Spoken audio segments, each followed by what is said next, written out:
Yo guys, what is up? This is Matt here with LMT with the official guide of how to jailbreak iOS 5 beta.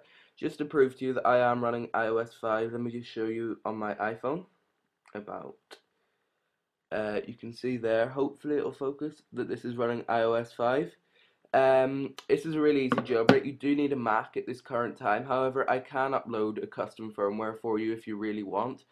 All you're going to want to do is download the program from the link in the description. It's just redsn0w, released by Muscle Nerd today. And what you're going to want to do is open it up and download the iOS 5 firmware file. You can find that on the Apple developer website as well as around torrent sites and maybe in Google and stuff. I'm not actually going to upload that myself because I'm not sure if you're allowed.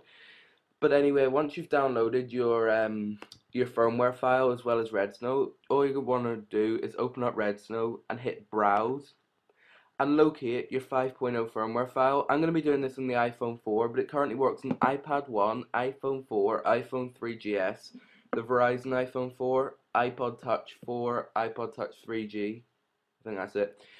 So just open up your firmware. It'll say processing firmware. That's fine. I'm sorry that this video isn't set up or anything. I just woke up and saw it and I was like, I've got to do a video on this. It will then say IPSW successfully identified. You can then press next and it will prepare your jailbreak. This will only take a couple of seconds. You may get the pinwheel like I did there.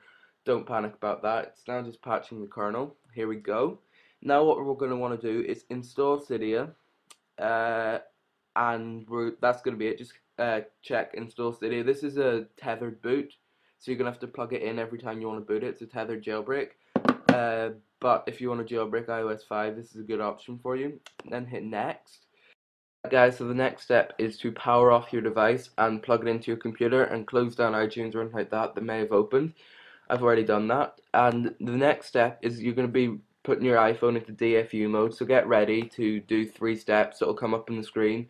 The first one is to hold the power button for 3 seconds, so get ready to do that. The other instructions you'll be able to read as they happen. So I'm going to press next and hopefully not mess this up. Hold down the power button for 3 seconds without releasing the power button. Also hold down the home button in the center for 10 seconds, which I'm doing now. 2, 1.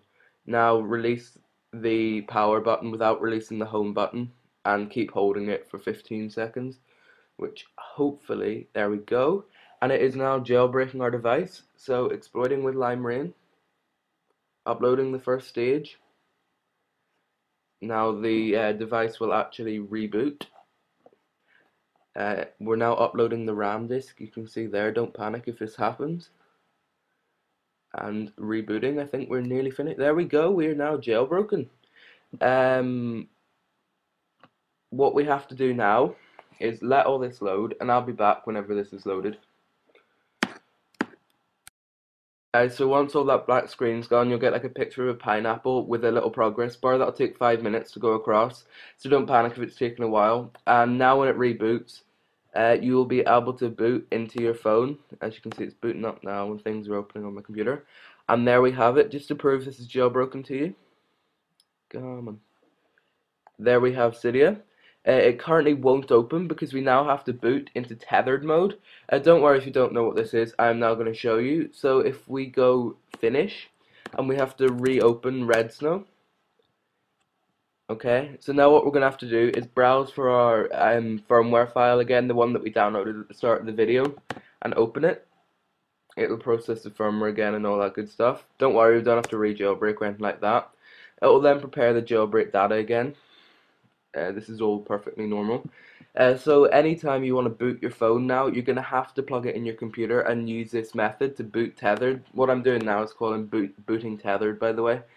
And what we're going to want to check is just boot tethered right now. Make sure you uncheck everything else. And we're going to hit next. We now have to turn off our device and leave it plugged in. So make sure we do that.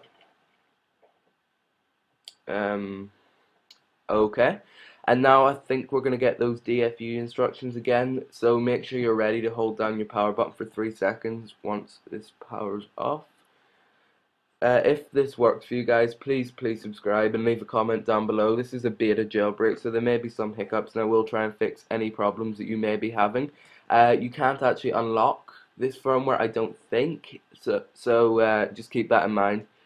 if you're an unlocker. Okay, here we go. Yeah, we're going to put this in DFU mode, so hold your power button. Now holding your home button for 10 seconds with the power button.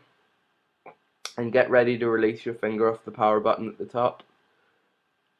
Okay, we can now release our finger off the power button, continue holding the home button. This is putting our device in DFU mode again. Here we go, it's now booting tethered, so we can use Cydia on our device. And it's going to do a similar thing to last time, but it's not actually going to jailbreak. And hopefully when we reboot, I should be able to use Cydia.